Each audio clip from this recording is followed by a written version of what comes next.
Some people are just so incredibly brilliant and intelligent that they can actually become a little over reliant on their skills of logical analysis.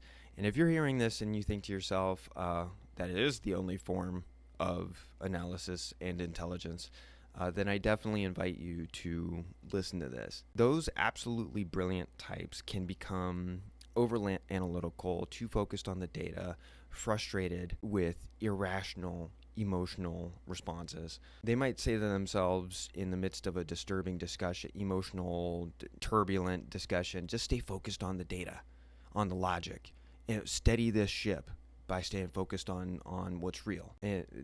But a part of them recognizes there's a complicated dance of emotional information going back and forth that those of us that go through that, we recognize we want to be better able to master and engage that emotional dance rather than just discount it and avoid it.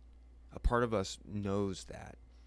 But what gets in the way is the hyper-rational saboteur, as we call it in positive intelligence. This is a default mental strategy that prioritizes data and logic above all else. It can lead you to blindness to important information. It can make others feel unacknowledged and unheard because you don't want to acknowledge the emotional aspect of their experience. It can make you seem intellectually arrogant and superior. It can make you seem insensitive and aloof, even though those things might be absolutely not true.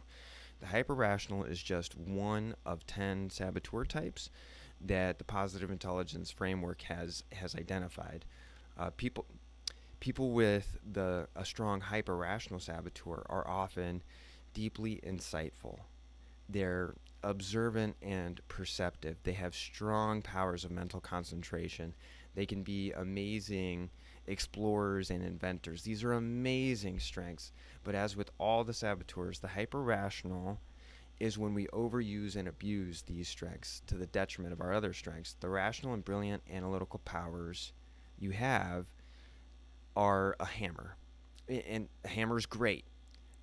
We need that in our tool belt, but sometimes you need to add a paintbrush or a drill or a stethoscope to our tool belt.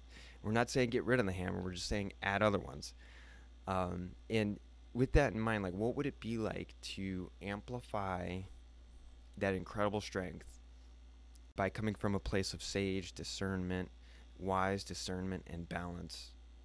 Imagine how much more effective you'd be, not to mention happier and more emotionally nourished.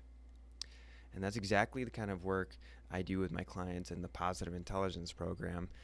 We dive deep into those saboteurs and diminish their impact on our lives so that we can reclaim the incredible sage strengths that are our birthright and our path to our highest success and our highest happiness.